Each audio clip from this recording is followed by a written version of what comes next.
Extend the metaphor, and someone squeezes you. That is, someone says something about you that you don't like. Someone behaves towards you in a way that you find offensive. And out of you comes anger, hatred, bitterness, tension, fear, anxiety, stress. And immediately you say, the reason that comes out of me is because of how he said it, or the way that she said that, or because they did that. But the truth is, the reality is, that what comes out is what's inside. And if you don't like what's in... Ya. Jadi dia mengatakan bahwa ya tadi itu ya, metafora itu, kiasan bahwa jeruk nih mau diapain juga, kalau kita peras pasti keluarnya jeruk, air jeruk. Kenapa? Karena itu yang ada di dalamnya. Lalu dia bilang, coba sekarang kita perluas metafora kita perluas kiasan tadi. Kalau kita diperas, ya artinya ada yang menekan kita gitu, entah kata-kata orang lain, perilaku orang lain, tatapan mata orang lain gitu ya. Lalu kita merasa ditekan, kita merasa kesel, kita merasa dari dalam diri kita apa yang keluar. Lalu kita ada keluar rasa benci, kesel, sedih, marah. Lalu kita bilang, karena dia gitu sama aku, makanya aku marah. Karena dia jahat sama aku, makanya aku jahat. Karena dia gituin aku, makanya aku gituin dia. Seakan-akan keluar dari dalam diri kita kebencian, kemarahan, kegelisahan, kepahitan, itu semua gara-gara ya habis dia gitu sih. Tapi metafor tadi, perumpamaan tadi mengatakan apa yang keluar adalah apa yang ada di dalam. Artinya kalau sampai kita membenci, karena memang kebencian itu ada di dalam diri kita. Orang lain itu cuma men-trigger sesuatu yang sudah ada di dalam diri kita. Itu. Kalau kita kesel, ya memang karena dalam diri kita udah ada kegelisahan nih. Entah karena apa tuh di masa lalu, sesuatu yang ketika atau ada peristiwa-peristiwa apa. Jadi ketika kemudian kita merasa bahwa aku begini gara-gara dia, sebenarnya dia itu cuma men-trigger sesuatu yang pada dasarnya ada dalam diri kita. Jadi itu yang dikatakan oleh metafor ini ya. Dan bagian ini membuat saya teringat pada ayat Alkitab ini. Ya, saya rasa ini ayat yang sangat terkenal ya. Di Matius 15 ayat 11 dan 18 ya. Bukan yang masuk ke dalam mulut yang menajiskan orang, melainkan yang keluar dari mulut. Ya. Apa yang keluar dari mulut berasal dari hati, dan itulah yang menajiskan orang. Karena dari hati timbul segala pikiran jahat, pembunuhan, perzinahan, pencabulan, pencurian, sumpah palsu, dan hujat. Jadi kita memulai renungan sharing kita yang kedua dengan menyadari bahwa di dalam diri kita itu ya ada banyak hal yang bisa jadi kita nggak kenali. Lalu ada orang lain atau ada peristiwa yang terjadi, lalu itu men-trigger sesuatu yang sebenarnya ada di dalam diri kita. Nah, kita sangka kita begitu gara-gara dia. Tapi jelas Alkitab juga mengatakan peristiwa-peristiwa hanya memunculkan siapa sebenarnya dirimu gitu. Sama kayak si Saul tadi. Tapi kita coba kita move on ya kepada tokoh berikutnya, yaitu siapa ini? Yunus ya, jelas ya. Ini ikan besar yang mau menelan Yunus. Nah, coba kita lihat Yunus dan hambatan di dalam dirinya.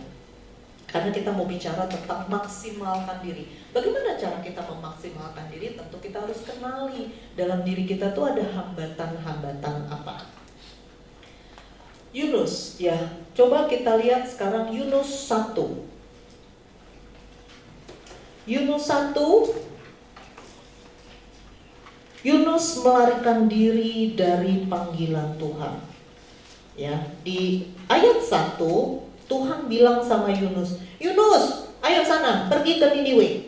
Kan ini nabinya Tuhan ya, berarti kan anak buahnya Tuhan. Jadi ngomongnya kan, Yunus, mau gak kamu ke Niniwe? Begitu ya, ini anak buahnya, ini kan nabi nih Yunus nih. Nabi itu apa sih? Yang menyampaikan apa yang Tuhan mau katakan kepada umatnya gitu ya. Itu perannya nabi. Pergilah segera ke Niniwe, kota yang besar itu. Serukanlah terhadap peringatan terhadap mereka karena kejahatannya telah sampai kepadaku. Lalu apa yang dilakukan Yunus? Apa? Gimana? Apa? Melarikan diri. Melarikan dirinya kemana? Ke Tarsis, ke belokan sebelah gitu? Kemana? Gang sebelah larinya? Kemana? Kemana larinya? Dekat apa jauh larinya? Jauh dari hadapan Tuhan.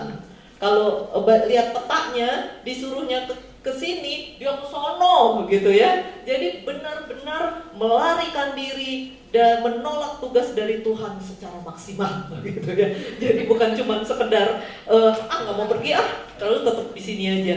Atau misalnya udah ngumpet dulu di gang sebelah apa di mana. Enggak, dia benar-benar disuruhnya ke ibaratnya disuruhnya ke timur, dia perginya ke barat. Jadi benar-benar menjauh dari hadapan Tuhan. Benar-benar secara maksimal menunjukkan kepada Tuhan, aku nggak mau. Gitu. Ya, itu hambatan diri Yunus. Dia menolak tugas dari Tuhan secara maksimal. Lalu apa? Kita lihat di pasal 2 ayat 2. Kemudian kan kita tahu ya, ini saya sengaja nggak usah baca secara utuh, kita semua udah tahu cerita Yunus dari sejak sekolah minggu, ya kan ya. Semua kita udah hafal kisahnya Yunus. Nanti saya sarankan sih baca, karena Yunus 1 sampai Yunus 4 itu sangat singkat. Tapi ini kisah yang luar biasa ya, bahwa Tuhan mengizinkan kisah ini ada di Alkitab, biar kita semua melihat bahwa Tuhan pun ketika punya hambanya bisa nyolot, ngeyel, nggak nurut gitu ya. Jadi kalau nanti kalian punya adik-adik yang susah dikasih tauin gitu ya, nabi Tuhan aja bisa begitu gitu ya. Jadi itu bukan sesuatu yang aneh gitu. Itu sesuatu yang sangat wajar di tengah dunia yang berdosa ini. Jadi jangan kecil hati, jangan merasa kayak aduh aku ini bodoh banget nggak bisa ngatur adik kelompok gitu misalnya ya. Itu terjadi di mana-mana. Termasuk Tuhan pun mengalami nabinya ngeyel banget sama dia gitu ya, nolak, nggak mau gitu, terus terang banget gitu.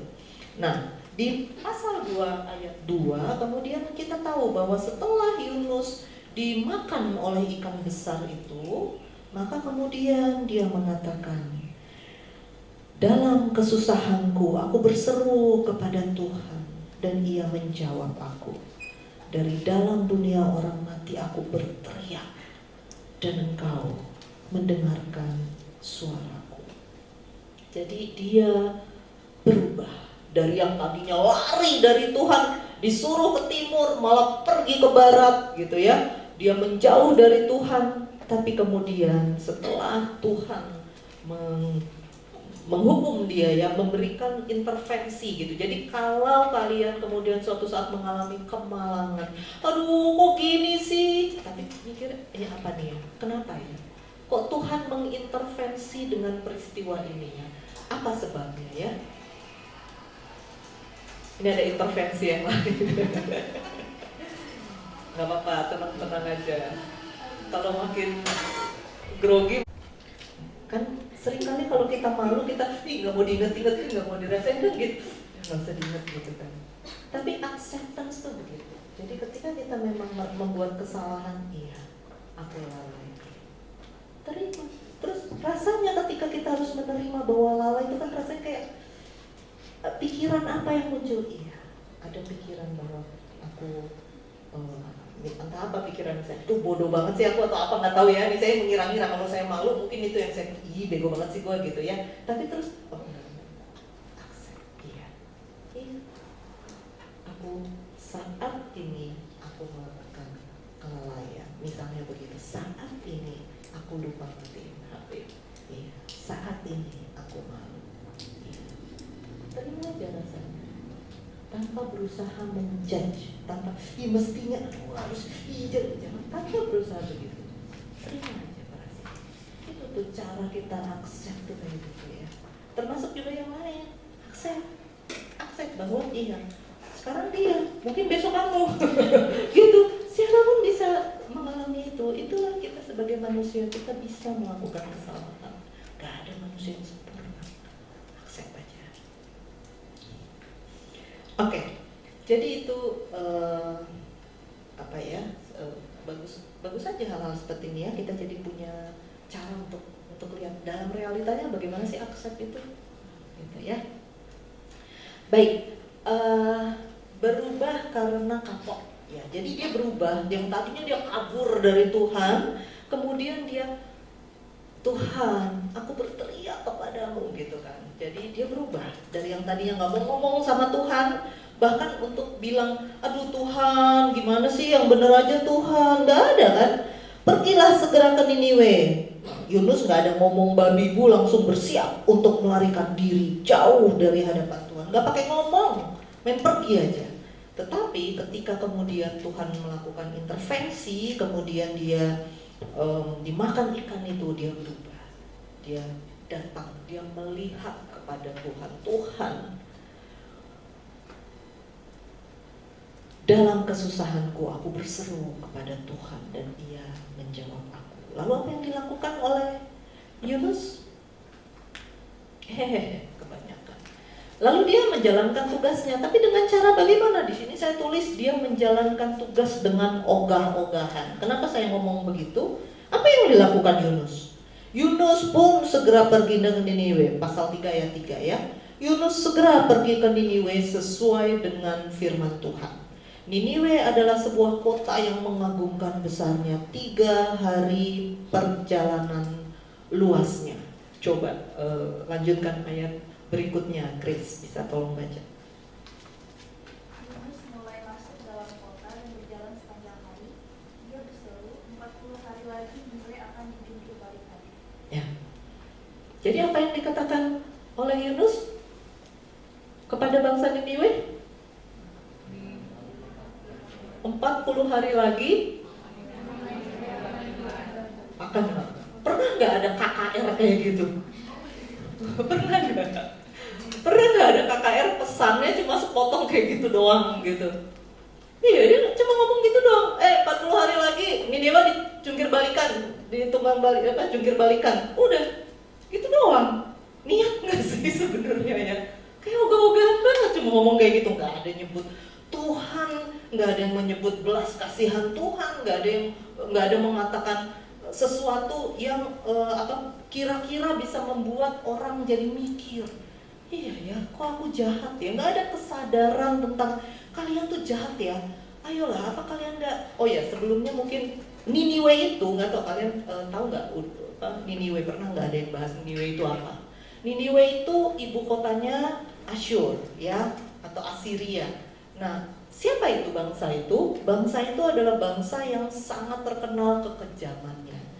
Kalau mau cari sendiri di Google, karena saya tidak tega mengatakan betapa kejamnya. Karena, jadi itu dari mana diketahui? Jadi segala kejahatan dia terhadap bangsa-bangsa yang dia jajah dan dia tundukkan itu dia bikin relief ukiran-ukiran di tembok. Jadi ketika istana dan kerajaan itu ditemukan ya oleh arkeolog yang pada menggali dan lain-lain, lalu ketemulah tuh ukiran-ukiran. Kan zaman dulu begitu caranya mencatat sejarah, dengan bikin relief di tembok-tembok istana, di tembok-tembok kota, di tempat-tempat terbuka supaya orang tahu siapa ini bangsa. Jadi kejahatan mereka, bagaimana mereka, nggak ada yang di bawah umur ya. Misalnya musuhnya dikuliti hidup-hidup, misalnya. Kemudian ibu yang sedang hamil, aduh, ya kejam sekali, sangat jahat ya. Saya udah nggak usah kita terlalu detail. Tapi kejahatannya itu termasuk terhadap bangsa Israel karena dia menjajah bangsa Israel ya. Jadi kan Israel itu kan kemudian karena terus-menerus memberontak, memang Tuhan menghukum, lalu nanti bangsa yang utara dan selatan kan, yang Yehuda dan yang bangsa Israel yang 11 itu kan kemudian dibuang dengan tujuan yang berbeda ya. Nanti baca Perjanjian Lama itu sangat menarik ya. Saya sangat suka baca Perjanjian Lama, di situ kita banyak sekali bisa belajar. Nah, jadi Asyur dan Niniwe itu jahatnya luar biasa. Mereka benar-benar anak dibunuh dengan sadis. Kejahatannya luar biasa. Sehingga Yunus yang adalah orang Israel, ketika dia harus di pasal 4 nanti kita tahu, dia mengatakan, aku tahu Tuhan, kalau mereka mengerti tentang kasih-Mu, mereka pasti bertobat. Aku gak mau mereka bertobat. Ibaratnya kalimat langsungnya, aku benci Asyur, aku benci Niniwe, aku mau mereka hancur, aku tidak mau mereka bertobat. Karena itu yang mau dikatakan oleh Yunus. Karena kebencian, entah ya nasionalisme diri yang kuat, lalu kebencian akan kejahatannya bangsa Asyur dan bangsa Niniwe itu membuat dia jadi kemudian menjalankan tugas dengan ogah-ogahan, cuman begitu doang. Ya, di 3 ayat 4 ya. 40 hari lagi Niniwe akan dijungkir balikan. Lalu apa yang terjadi? Benar bertobat. Cuman dengan kalimat begitu saja, benar bertobat. Bertobatnya seperti apa? Coba baca.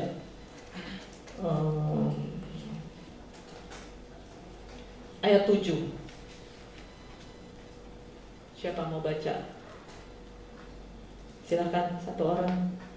Silakan boleh. Ayat 7. Lalu atas perintah raja dan para pembesarnya, orang memaklumkan dan mengatakan di Niniwe demikian, manusia dan ternak, lembu, sapi dan kambing domba tidak boleh makan apa-apa, tidak boleh makan rumput dan tidak boleh minum air. Lanjut 8. Ayat 8, haruslah semuanya manusia dan ternak berselubung kain kabung dan berseru dengan keras kepada Allah, serta haruslah masing-masing berbalik dari tingkah lakunya yang jahat dan dari kekerasan yang dilakukannya. Ya, jadi yang tobat siapa? Manusia dan sehewan-hewannya bertobat coba. Saking gitu ya, saking mereka kemudian saking sungguh-sungguhnya gitu mereka berubah. Coba, kalau kita nggak tahu sejahat apa Asyur dan Niniwe, kita pikir cuma ini anak nakal yang lagi ngelawan sama orang tua, lalu orang tua bilang nggak dikasih uang jajan ya. Yo dia nurut. Seakan-akan cuma kayak gitu doang perubahannya.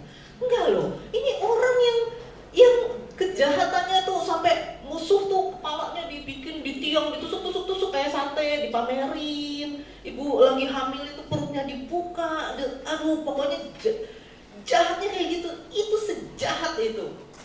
Tiba-tiba bisa kayak begitu. Sampai hewannya pun, berarti mereka sangat, dan ini mereka sedang jaya ya. Bangsa Israel bertobat kalau apa? Kalau lagi kalah, kalau lagi ditindas, bertobatnya kalau lagi itu. Ini enggak loh. Mereka itu sedang jadi penguasa. Memang kalau kita lihat sejarah Assyria itu, mereka sangat jaya, lalu ada masa stagnan. Tapi bukan yang artinya kalah, tapi habis itu mereka naik lagi, baru kemudian hancur di tahun sekian. Nah, jadi apa yang dilakukan oleh Yunus gitu ya? Dia tuh cuma ngomong gitu doang. Nah, lalu apa yang dia lakukan? Nah, pasal 4, ngambek dia. Di pasal 4 ayat 1. Tetapi hal itu membuat Yunus sangat gusar dan marah. Jadi ketika bangsa Niniwe bertobat, Yunus gini nih, bertobat, asik. Gak ada lagi yang menindas Israel, asik. Wah, lega. Itu ya, waduh, berkat aku bersedia dipakai Tuhan. Itu ya, manusia-manusia diselamatkan. Begitu? Ngambek, dia gusar, marah. Dia pergi keluar. Menarik ya, bahwa dia pergi keluar dan nunggu di luar kota. Jadi dia juga gak pulang ke Israel. Jadi Niniwe itu, jadi bayangin ya, dia itu orang asing loh, datang ke Niniwe. Aneh kan sebenarnya bahwa bangsa Niniwe mau dengerin dia. Apalagi dia datang dari bangsa yang dijajah. Maksudnya levelnya di bawahnya Assyria. yang saat itu sedang agak-agak besar, misalnya Babilonia gitu ya, itu kerajaan yang juga sedang naik walaupun belum sebesar Assyria pada saat itu ya. Nanti pada masanya Babilonia akan mengalahkan Asyur. Tetapi si orang asing ini datang dan cuma ngomong gitu, 40 hari lagi ya, ditunggu dibalikan, lalu pergi gitu. Orang semua bertobat. Lalu dia berdiri, duduk di luar kota, ngeliatin. Kali dia berharap ya, bahwa mudah-mudahan ada satu yang mulai melakukan kejahatan lagi supaya kemudian Tuhan marah, nggak jadi diberkati. Dan dia pengen lihat gitu bangsa ini dihancurkan. Tapi bukan itu ya, Tuhan tidak mengizinkan hal itu terjadi. Jadi dia ngambek. Di ayat 1 ya, kita lihat. Kemudian di ayat 9, lebih baik aku mati daripada hidup gitu. Patut nggak sih engkau marah seperti itu, kata Tuhan. Gitu kali ya, saya membayangkan Yunus gitu. Dia nggak mau mendengarkan Tuhan berkata-kata. Nah itu Yunus dan hambatan dirinya. Bagaimana kita mengenali hambatan diri kita?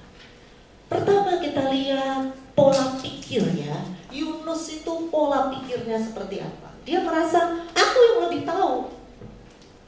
Orang bikin jahat harus dihukum. Orang yang berbuat jahat tidak berhak diampuni. Aku yang lebih tahu. Aku akan mengambil keputusanku sendiri. Maka kemudian dia mengambil keputusannya sendiri berdasarkan pola pikirnya sendiri. Ya, kalau kita lihat di pasal 4 ayat 2 sampai 3 ya. Ada yang bisa bantu bacakan?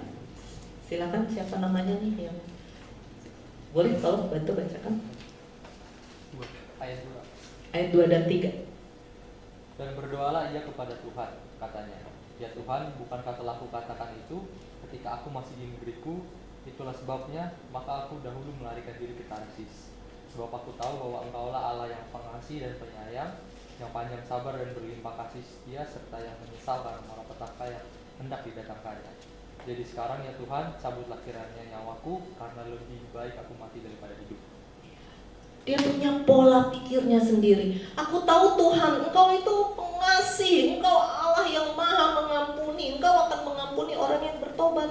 Aku gak setuju Tuhan, gak setuju. Maka dia punya pola pikirnya sendiri. Jadi hati-hati ya, hambatan diri kita.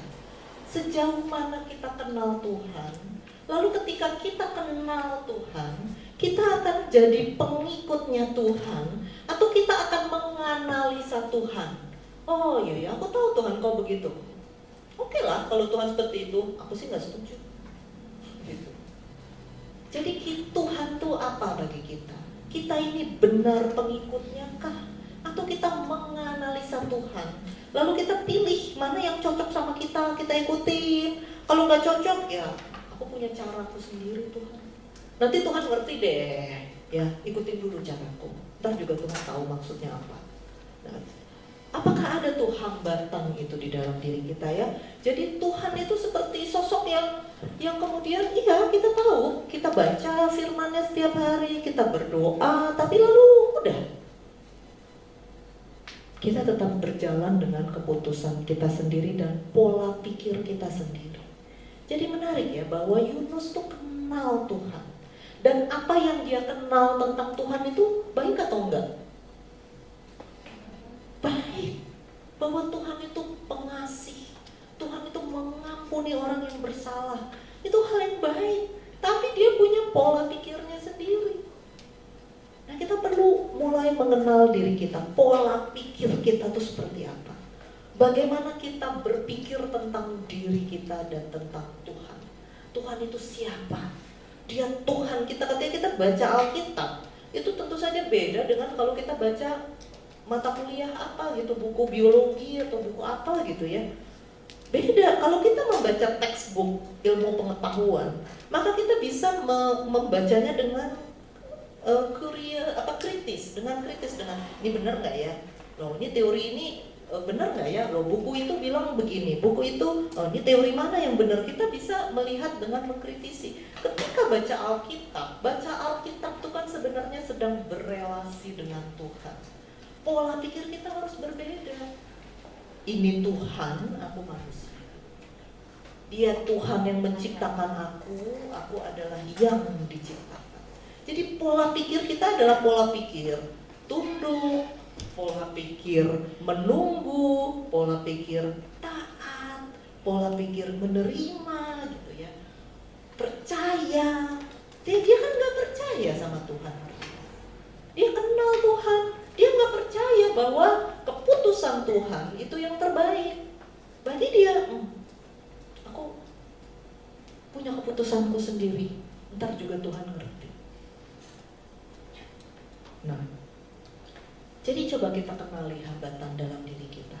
Bagaimana pola pikir kita? Bagaimana kita melihat Tuhan? Bagaimana keputusan kita ambil? Di mana Tuhan ketika kita mengambil keputusan?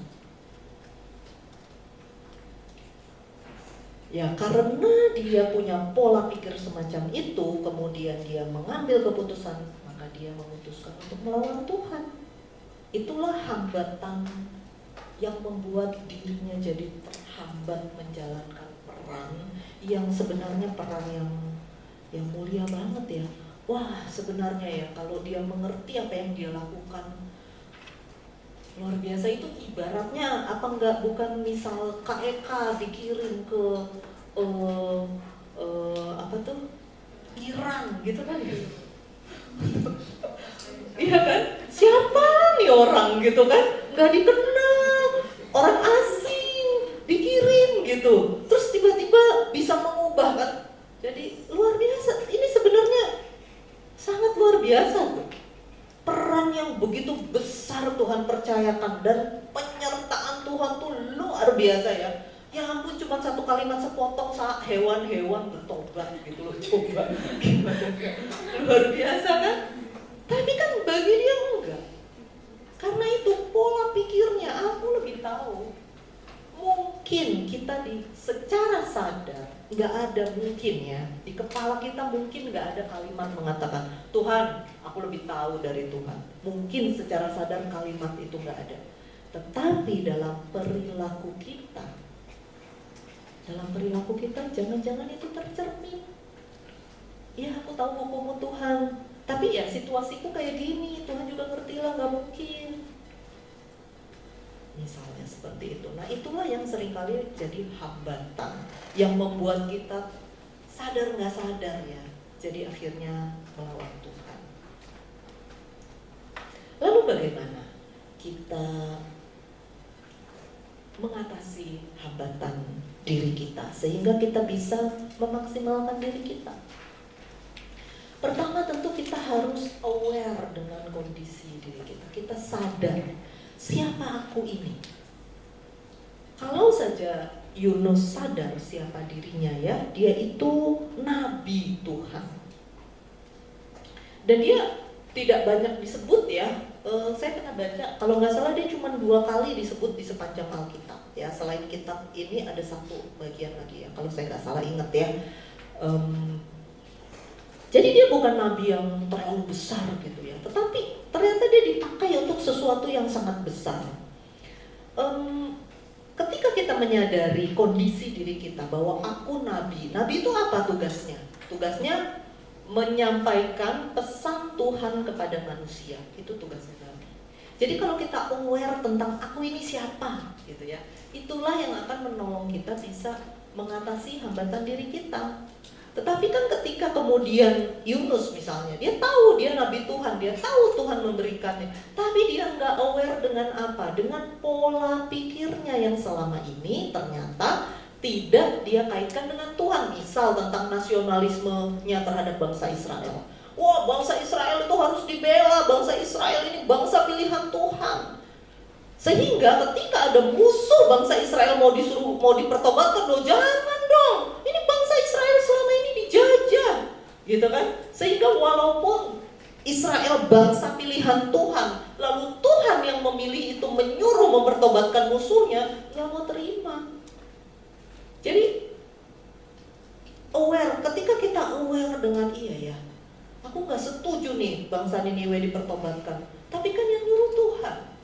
Iya ya, aku pengen bela bangsa Israel. Loh, tapi kan bangsa Israel ini Tuhan Tuhannya adalah Tuhan yang itu gitu, yang nyuruh mempertobatkan. Jadi ketika kita aware gitu ya, menaruh semua pada porsi yang tepat tuh ya, bahwa iya ya, kenapa ya aku jadi lebih sok tahu dari Tuhan? Mungkin itulah yang akan muncul dalam diri Yunus kalau dia aware kondisi dirinya. Tapi kan enggak, dia terus dengan keputusannya sendiri. Bagaimana cara kita mengatasi hambatan diri? Itu yang kedua adalah melihat dari sudut pandang Tuhan. Ya, kalau kita lihat di pasal 4 ya. Pasal 4 ayat 10. Ketika pohon jarak yang ketika Yunusnya ngambek gitu kan di luar kota, lalu Tuhan sengaja ya. Jadi lihat ya, Tuhan marahin Yunus nggak sih ketika dia ngambek? Enggak, ini sebenarnya salah satu contoh acceptance yang sangat indah ya. Kita kalau ntar punya anak kelompok kecil ngambek, jangan kita marahin ya. Tuhan aja nggak marahin, kita aja pernah ngambek juga. Tuhan berbelas kasih ya. Jadi apa yang Tuhan lakukan ketika Yunus ngambek? Ngambek nih, mau mati ya udah mati, gitu ya. Enggak ya. Ketika dia ngambek lalu kepanasan, Tuhan tumbuhkan pohon jarak untuk menaungi dia sehingga dia nggak kepanasan, sehingga dia terhibur, kan gitu yang ditulis. Tapi lalu Tuhan sengaja tuh kasih ulat sehingga kemudian matilah itu pohon. Lalu di ayat 10 kalau kita mau bicara tentang sudut pandang Tuhan ya, di ayat 10 Tuhan menunjukkan sudut pandangnya. Lalu Allah berfirman, engkau mengasihani pohon jarak itu, padahal engkau tidak berjerih payah atau menumbuhkannya. Ia tumbuh dalam satu malam dan binasa dalam satu malam pula. Bagaimana mungkin aku tidak mengasihani Niniwe, kota yang besar itu, yang berpenduduk lebih dari 120.000 orang, yang tidak tahu membedakan tangan kanan dari tangan kiri, beserta ternaknya yang banyak. Itu sudut pandang Tuhan. Bagaimana Tuhan tuh berempati ya. Nanti habis ini kita belajar skill baru, yaitu skill empati. Bagaimana berempati. Jadi bukannya menjudge, tetapi berempati. Jadi ketika kita accept, kita akan berempati. Seperti yang dilakukan oleh Tuhan terhadap Yunus. Ketika Yunus ngambek, itu kan sebenarnya kalau bisa dipites kali gitu ya Yunus ya. Udah kabur dari Tuhan, gak ngomong apa-apa gitu. Terus PI-nya, KKR-nya satu kalimat doang gitu ya. Habis itu ngambek gitu. Untung Tuhan itu bukan saya ya. Aduh ya. Enggak, tapi apa yang Tuhan lakukan? Dia accept dan dia memberikan empati. Dia bisa melihat dari sudut pandang perasaannya Yunus. Dia memahami, iya Yunus ini butuh dihibur, maka dikasihlah pohon jarak. Lalu Tuhan bukannya memarahi tapi mendidik, menunjukkan sudut pandangnya, mengubah sudut pandangnya Yunus. Menarik bahwa selesai di sini. Jadi nggak ada diceritakan Yunus lalu bagaimana. Ini menarik ya. Jadi kita nggak tahu sebenarnya apa yang akan terjadi sama Yunus. Tapi yang kita tahu adalah Tuhan sabar, menerima dan kemudian berempati. Bagaimana kita memaksimalkan diri kita? Nah, ini satu hal yang menarik ya. Tuhan mengutus Yunus ke bangsa Niniwe. Lalu bangsa Niniwe bertobat. Lalu apa yang terjadi? Bangsa Niniwe bertobat, Asyur bertobat, lalu mereka menjadi bangsa yang besar, berkuasa, makmur, sejahtera sampai selama-lamanya. Apakah begitu? Enggak begitu. Ternyata 173 berapa ya? 173 atau 176 tahun kemudian bangsa Niniwe hancur. Jadi Tuhan tetap menghukum kejahatan. Tuhan bukannya nggak menghukum, tetap Tuhan. Jadi keadilan Tuhan itu tetap ada. Si Yunus saja nih yang merasa bahwa Tuhan nggak adil, nggak bisa dong. Orang jahat masa nggak dihukum. Tetapi jadi apa yang bisa kita pelajari? Bagi saya menarik sekali ya kitab Yunus ini. Jadi sebenarnya Tuhan mengutus Yunus apakah karena ingin mempertobatkan Niniwe? Di satu sisi mungkin ya kita nggak tahu pikiran Tuhan, ada pikiran-pikiran yang tidak dibukakan. Tapi yang jelas yang dibukakan adalah apa yang mau Tuhan lakukan? Tuhan mau mendidik Yunus. Tuhan mau menunjukkan pada Yunus nih, si nabi Tuhan ini, bahwa hatinya tidak sungguh-sungguh percaya sama Tuhan, bahwa dia tidak sungguh-sungguh mengadopsi pola pikir Tuhan, bahwa ternyata dia punya pola pikir sendiri. Jadi kan sebenarnya itu yang Tuhan mau tuju. Jadi ibaratnya kalau kita mau lihat tadi tuh orange, ya, ketika diperas keluarnya pasti orange. Kenapa? Karena itu adalah orange. Nah, Yunus nih Tuhan seperti mau peras untuk tunjukkan ke dia, kamu pikir kamu nabiku? Bener? Nih ya, aku tunjukkan sama kamu apa yang sebenarnya ada di dalam pikiran. Nah, artinya kalau kita mau lihat sekarang ya teman-teman, ketika kalian dijadikan asisten tutorial ya, kalian mungkin berpikir, oh aku diutus untuk membereskan adik-adik misalnya. Aku diutus untuk mengubah adik-adik menjadi lebih baik. Hati-hati, bukan hati-hati ya. Coba kita lihat dari sudut pandang Tuhan. Karena yang paling pertama sebenarnya mau Tuhan kerjakan itu adalah kita. Melalui pelayanan ini ibaratnya kalian tuh lagi diperas. Apa yang keluar? Pola pikir kalian apa? Cara kalian melihat Tuhan selama ini bagaimana?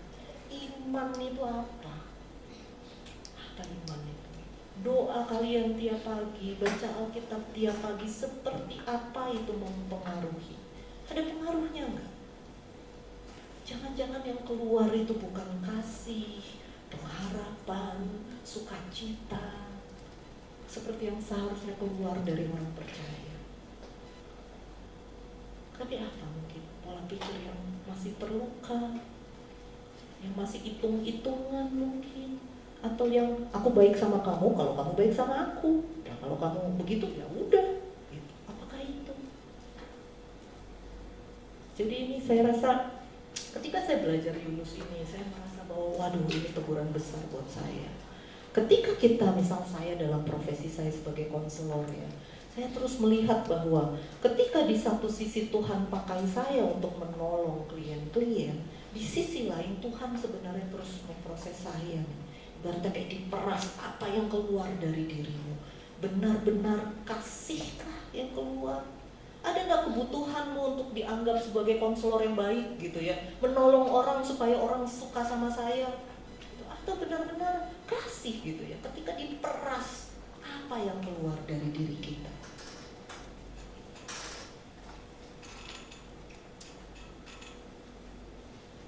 Jadi Tuhan mengutus Yunus bukan karena dia tidak menganggap kejahatan itu udah lupakan saja.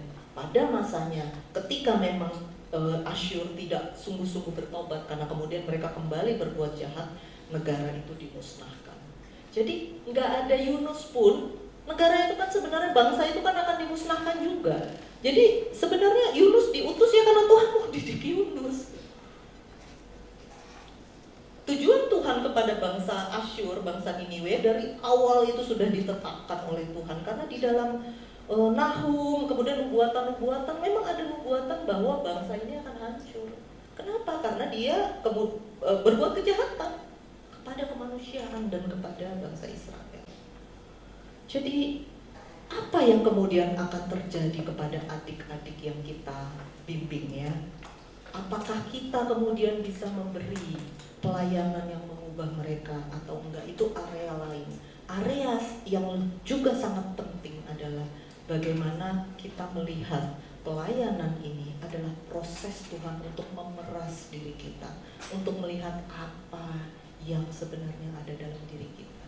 Sehingga kita kemudian ketika awareness itu datang, itulah yang membuat kita berubah. Jadi kalau nggak ada pelayanan ini, mungkin kan kita akan ya udahlah, hidup suka-suka kita gitu ya. Maksudnya nggak ada sebuah standar gitu ya yang bisa membuat kita jadi mikir gitu.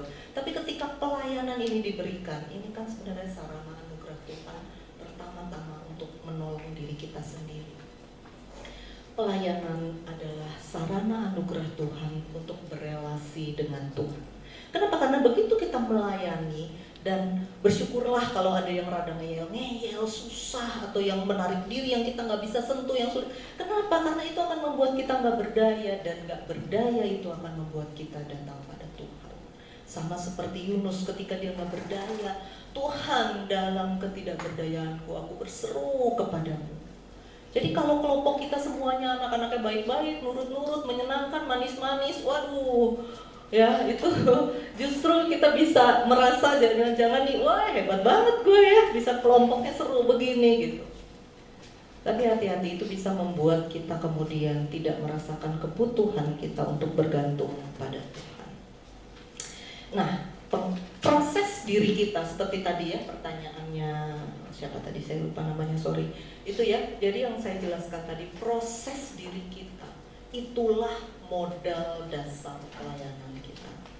Proses diri kita. Jadi bagaimana kita belajar accept diri kita ya, dengan segala keterbatasan, segala ketidakmampuan. Kemudian kita berempati pada diri kita. Kalau terus-terus menghakimi diri kita, nyalahin diri kita. Kita berempati, ada masa-masa kita nggak ngerti, ada masa-masa kita mengambil keputusan yang salah. Ya itu dulu. Sekarang aku udah lebih ngerti, aku tahu gitu ya. Pola pikirku dulu salah, sekarang gitu ya. Itu adalah proses diri kita, itulah modal kita untuk melayani. Ini satu ayat yang sangat indah ya. Ini ayat pegangan saya untuk pelayanan saya. While knowledge makes us feel important, it is love that strengthens the church. Jadi bagaimana pendekatan kita kepada anak-anak, adik-adik kelompok?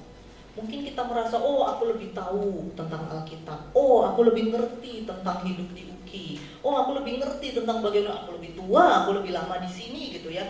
Knowledge, pengetahuan itu penting dan bisa membuat kita lebih percaya diri. Tetapi kalau kita ingin memperkuat ya, meneguhkan, mendukung, menyokong, maka itu adalah kasih. Yang dibutuhkan adalah kasih untuk membuat mendukung kelompok ya. Jadi kalau kita mendekati kelompok dengan pendekatan pengetahuan, aku lebih tahu nih, gue ajarin nih, ini nih, itu akan beda banget dengan kalau kita berelasi dengan kasih. Nah, oleh sebab itulah kita perlu belajar yang namanya empati. Ya, jadi tadi kita belajar skill acceptance, sekarang kita belajar skill lain namanya empati. Ya, saya tahu ya bahwa sama seperti tadi acceptance itu bukan skill natural kita, empati ini juga bukan skill natural kita. Gak gampang empati, jauh lebih gampang kita menjudge orang gitu ya.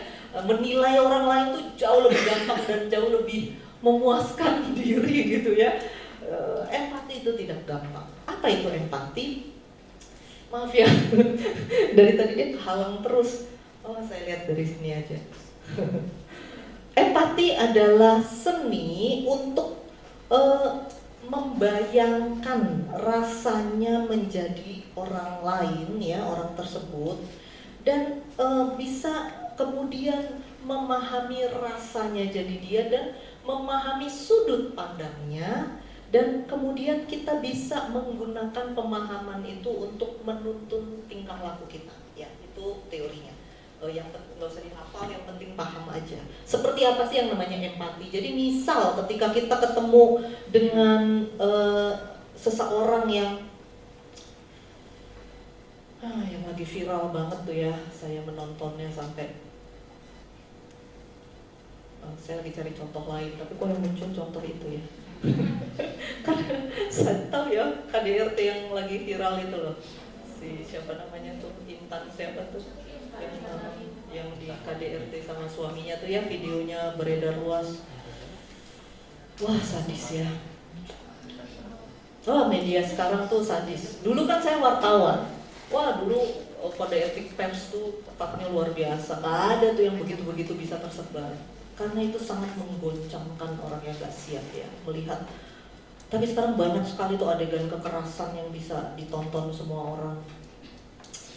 Nah, empati itu bagaimana ya?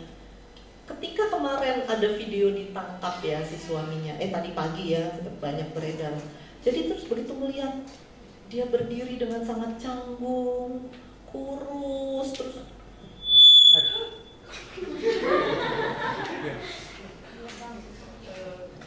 isyarat tuh jangan terlalu banyak diceritain.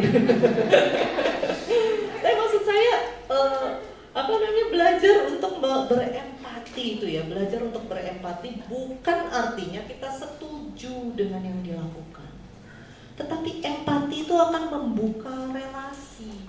Karena begitu kita sudah menjudge, wah dihujat satu Indonesia kan ya, termasuk si cewek si perempuan ini kan juga dihujat dalam konteks gini, alah paling ntar setelah dipanggil ke podcast ini ntar juga rujuk gitu kan ya. Itu kan sebenarnya aduh, emang netizen plus 62 luar biasa. Luar biasa tuh ya. Jadi ketika saya pertama kali lihat video KDRT itu ya, apa yang terjadi itu curious langsung. Ya karena saya sudah membiasakan diri ya. Awal-awal mah wah kalau ngeliat kayak gini-gini langsung ada manusia sebiadab ini yang mati aja nih orang, enggak lah gitu kan. Kalau dulu kan begitu. Sekarang udah jauh berubah dan perubahan itu juga saya nggak sadari sih sebenarnya. Tiba-tiba kok aku mikirnya jadi begini sekarang ya gitu. Jadi proses pelan-pelan itu dalam anugerah Tuhan tuh kita bisa berubah. Nah jadi empati itu kayak gitu. Bagaimana kemudian ketika saya melihat orang itu mukulin, apa yang terjadi pada dirinya ya?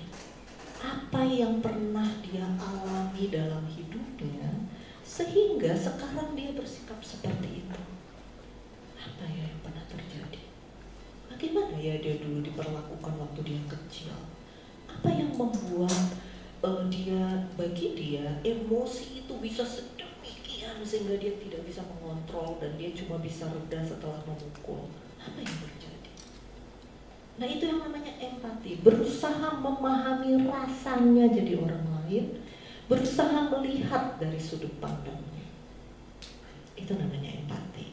Nah ini saya ambil ini kasus lama sebenarnya yang jadi contoh, tapi karena video yang tadi itu baru muncul tadi pagi, coba udah ada saya jadiin contoh nih, tapi karena saya udah pikir ini mau saya jadiin contoh, tapi karena baru ada KDRT-nya doang, aduh saya nggak tega tuh buat menayangkan di sini KDRT-nya. Jadi, nah tapi tadi pagi ada video penangkapannya, kalau udah ada itu yang saya jadiin contoh. Tapi karena waktu saya persiapan ini belum ada, saya pakai contoh lama ya.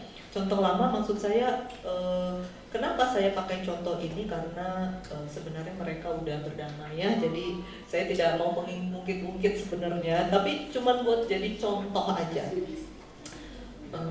Siapa? Siapa itu? Bapaknya. Jadi apa?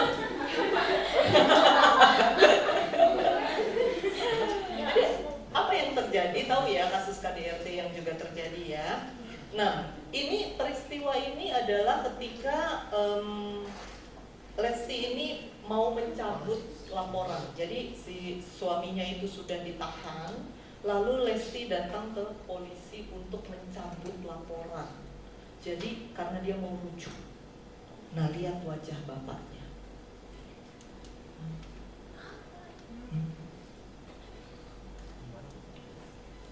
Iya, tapi lihat wajahnya si Lesti. Gimana tuh kira-kira?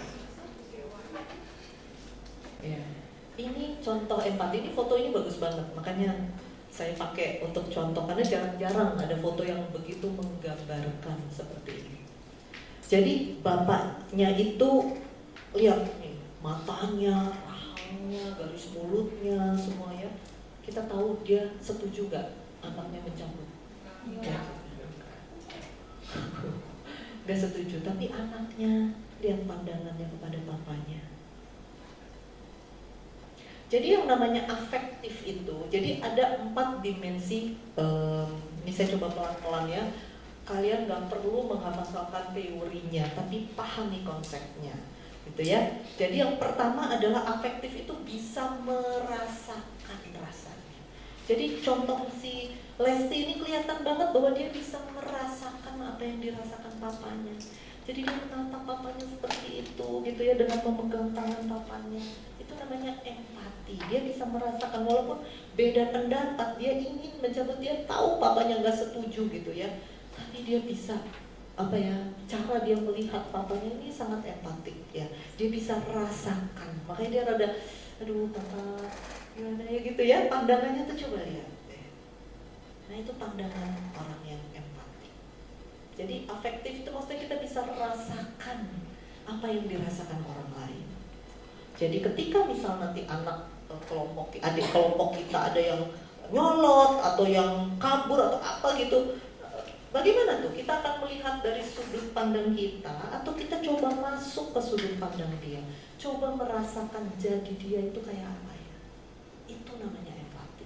Afektif itu adalah bisa merasakan yang dia rasakan. Yang kedua adalah yang namanya moral. Moral itu apa? Moral itu adalah di dalam diri itu ada motivasi untuk melihat hal baik dalam diri orang lain. Kalau nggak ada dimensi moral, kita tidak mungkin bisa empati. Terhadap misal suami yang memukuli, yang siapa sih nama suaminya itu ya? Hah? Oh iya, enggak, maksud saya yang baru yang kemarin tuh. Nah, siapa namanya tuh? Ya, atau ini si Rizky misalnya. Tapi kan kelihatan, maksud saya video tuh yang dia berdiri gitu ya. Kalau kita nggak punya motivasi dalam diri kita untuk melihat hal baik, pasti kita kayak netizen semua tuh nulisnya, pantesan beraninya sama cewek ditiup doang tumbang gitu kan ya. Terus ada yang bilang titip salam buat napi-napi ya gitu kan. Misalnya macam-macam omongannya gitu ya. Dan itu udah pasti berjarak. Kita nggak akan mungkin bisa melakukan sesuatu kepada seseorang untuk menolong dia kalau kita sudah menjudge. Jadi kita butuh ini nih aspek moral supaya bisa berempati. Jadi kalau di sini ya si Lesti ini kan kelihatan banget bagaimana dia walaupun dia berbeda pendapat dengan papanya, tetapi dia bisa memahami bahwa papanya ini sebenarnya maksudnya baik, bahwa walaupun papanya nggak bisa terima karena sayang sama dia gitu ya. Atau misalnya video itu yang pelaku itu ya, pengen dirasain saya tunjukin di sini ya, nanti lihat sendiri deh ya. Kalau melihat coba rasakan, lihat pria itu dengan baju putih bawahannya, dia kan kabur ke hotel ya, lalu ditangkap di hotel. Jadi culun banget emang bener sih itu, udah ringkih terus begini gitu ya. Jadi yang namanya dimensi moral adalah ketika kita melihat dia lalu ada motivasi dalam diri kita untuk melihat hal baik dalam dirinya. Apa yang dia alami ya? Apa yang dia rasakan saat ini ya? Karena kelihatan banget dia sangat grogi, ketakutan, dan beda banget dengan waktu dia di video yang dia mukulin istrinya. Yang ketiga adalah dimensi kognitif. Nah ini maksudnya kognitif itu adalah kita punya pengetahuan tentang emosi ya. Misalnya kita tahu emosi itu ada yang namanya marah, sedih, kecewa, tersisih, terluka gitu ya, kesepian, nah gitu maksudnya. Jadi kognitif itu pengetahuan kita tentang emosi. Sebab yang namanya empati adalah bisa memahami rasanya ya. Jadi bisa memahami emosi orang lain. Maka kita harus punya pengetahuan tentang emosi. Kalau enggak kita nggak bisa berempati. Dulu saya ketika masih kecil, saya nggak ngerti emosi. Gak pernah diajarin sama orang tua saya. Kalau saya pulang, apalagi habis dibully misalnya, pulang dengan muka gitu ya, sedih, gak tau mau, karena kan bingung, aku ini salah apa gitu kan, gak ngerti. Apalagi waktu saya masih kelas 1 SD, waktu saya kelas 5, kelas 6 saya udah lebih ngerti. Kelas 1 SD, kenapa aku dibenci, salah aku apa? Saya ingat banget saya pernah berdiri di depan cermin, lalu saya liatin mata saya, karena kan sering dibilang Cina sipit, Cina babi, apalah kayak gitu. Maaf ya kalau di sini ada itu ya, itu yang saya alami memang karena berdiri di depan kaca saya lihat, terus saya apa sih sipitnya aku nggak karena saya nggak ngerti, belum ngerti bedanya sipit sama belok sedemikian naifnya itu ya kira-kira.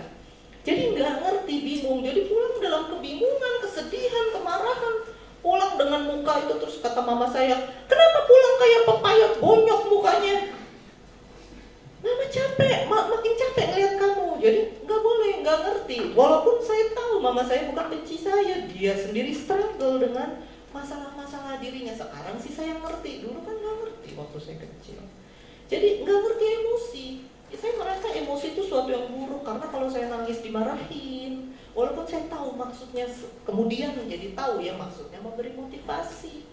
Udah karena orang dulu ketika ilmu pengetahuan belum berkembang pesat ya, seperti sekarang nih, psikologi dulu kan lebih banyak berkembang di barat, di sini nggak terlalu gitu ya. Tapi sekarang kan mulai banyak, mereka belum tahu betapa emosi itu sebenarnya penting untuk kesehatan mental seseorang. Dulu pikirannya adalah emosi itu melemahkan, jangan dirasain emosinya nanti kamu lemah gitu. Jangan dirasain nanti kamu terpuruk, jangan, itu cuma bikin jadi cengeng gitu. Padahal sebenarnya emosi itu adalah sesuatu yang merujuk kepada yang lain, yang lainnya ini mesti diberesin. Ibaratnya gini loh, ini ilustrasi yang saya sering pakai, menurut saya bagus ilustrasinya. Dashboard mobil atau motor, itu kan ada lampu yang suka nyala tuh, ya. Nanti olinya habis, lampunya nyala, gitu kan? Terus kita gelisah, nggak mau dirasain, kita tutup pakai HP, tutup pakai kertas, supaya nggak kelihatan tuh lampu nyala kedip-kedip. Nah, kita jadi lebih tenang. Karena begitu kita lihat kedip-kedip, aduh, gelisah, tutupin. Udah nggak usah dirasakan. Seperti itu yang terjadi kalau kita nggak merasakan emosi kita. Lalu apa yang terjadi? Lama-lama, ya rusak motornya, rusak mobilnya. Atau mogok, misalnya itu lampu menunjukkan bensin habis nih, gitu. Tapi kita tutupin, gelisah melihat lampu itu nyala. Tutupin, jangan dirasain. Ya habis, lama-lama mogok. Jadi emosi itu sebenarnya merujuk kepada sesuatu yang lain. Emosinya sendiri nggak perlu diapa-apain, diterima aja. Tapi ketika kita gelisah, kita jadi tahu, oh ada yang salah apa nih. Ketika kita takut, kita jadi tahu, oh ada apa nih.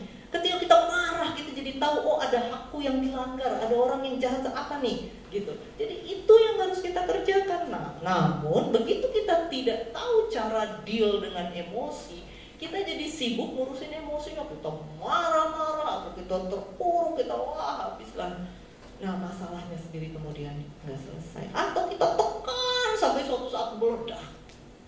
Dan biasanya kalau udah meledak itu memperbaikinya berat ya, biasanya akan melukai banyak orang. Nah jadi itu kira-kira yang kita perlu sekali mengenal emosi ya, itu penting sekali. Tuhan berikan emosi, Tuhan sendiri juga punya emosi kok. Waktu di yang paling jelas ya di Taman Getsemani, aku sangat sedih seperti mau mati rasanya.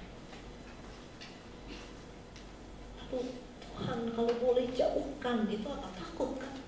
Rasa takut dia alami, rasa sedih dia alami, marah dia alami ketika dia membongkar bait Allah, menjungkir balikan semua. Tuhan juga, karena emosi itu bagian dari realita kehidupan manusia. Kita semua punya emosi.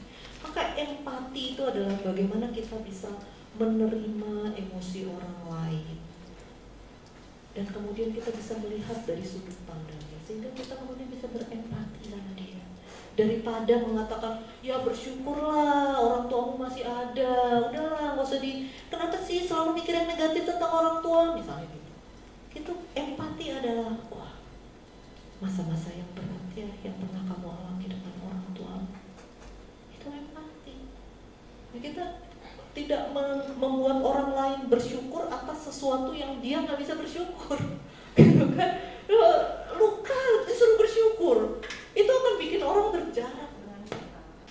Nah, kira-kira seperti itu ya. Jadi empati ini skill yang sangat penting. Yang terakhir adalah behavior. Ya, behavior itu adalah perilaku. Jadi kita bisa menggambarkan seperti ini nih ya. Ketika si Lesti dia menunjukkan perilaku empatik dengan megang tangannya. Ini perilaku. Jadi kadang-kadang yang namanya empati kita ini, misal kita belum sanggup membuat kalimat empatik ya, karena itu memang perlu dilatih dan itu memang nggak mudah. Saya kan juga mengajar konselor-konselor ya, jadi saya tahu melatih empati nggak gampang gitu ya. Orang yang lagi belajar konseling aja belum tentu bisa, jadi ini skill yang harus dipelajari. Jadi memang butuh latihan. Nah, kadang-kadang kalau kita belum bisa ngomongnya, lewat perilaku aja. Misalnya dengan menatap, dengan pandangan yang penuh empati, mengangguk-anggukkan kepala, menepuk gitu. Misalnya kayak si Lesti pegangin papanya, dia tepuk gitu. Misalnya begitu ya. Nah, itu perilaku empatik juga bisa kita lakukan ya. Jadi kita pelajari juga gestur kita ketika bicara dengan orang lain. Biasakan untuk kadang-kadang tanpa kita sadar bicara sama orang lain, gestur kita misalnya tangan diikat gitu ya, atau nggak sejajar bicaranya misalnya begitu ya. Itu gestur-gestur yang kita nggak sadar, itu sebenarnya nggak empatik. Atau kaki diangkat, atau terlalu jauh jaraknya.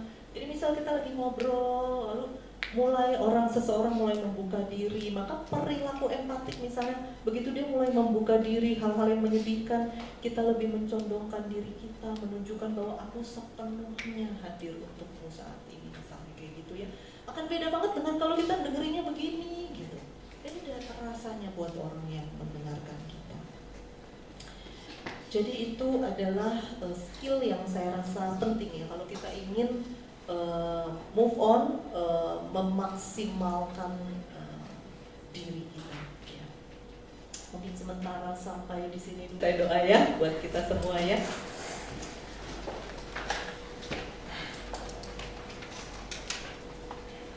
Bapa di dalam surga, kami sungguh bersyukur Tuhan karena anugerah Tuhan selalu cukup. Engkau melihat kami di sini Tuhan, di dalam proses kami mau belajar menjadi orang-orang yang memulai dengan benar pelayanan ini. Berkatilah Tuhan, Engkau tahu siapa kami satu persatu. Sama seperti Engkau mendidik Yunus, didiklah kami Tuhan, untuk kami lebih mengerti berelasi dengan sesama manusia, berbelas kasih seperti Tuhan berbelas kasih. Ya Tuhan, Hamba mau menyerahkan sekali lagi satu persatu segala hal yang sudah kami diskusikan, segala hal yang sudah kami renungkan, kami pikirkan, kiranya tidak berlalu dengan sia-sia. Ya Roh Kudus, Engkau penolong, penasehat yang ajaib. Engkau ada di dalam tiap orang percaya. Kiranya Engkau yang bekerja Tuhan, Engkau yang berbicara, Engkau yang menolong segala hal yang belum mampu kami pikirkan. Kiranya Engkau yang terus menuntun melalui peristiwa-peristiwa yang terjadi setiap hari, hal-hal yang mungkin berat buat kami, yang menyakitkan. Kiranya melalui itu semua Tuhan Engkau mengintervensi diri kami. Jangan biarkan kami dengan jalan kami sendiri Tuhan. Jangan biarkan kami dengan pikiran kami sendiri. Kami memohon belas kasihan Tuhan. Kiranya teman-teman ini bisa menjadi sarana anugerah Tuhan, memulai sesuatu yang baik di kampus ini, memulai sesuatu yang baik di dalam diri tiap-tiap orang yang Kau percayakan. Terpujilah Tuhan, terpujilah Tuhan yang adalah Tuhan dan Juru Selamat hidup kami. Di dalam nama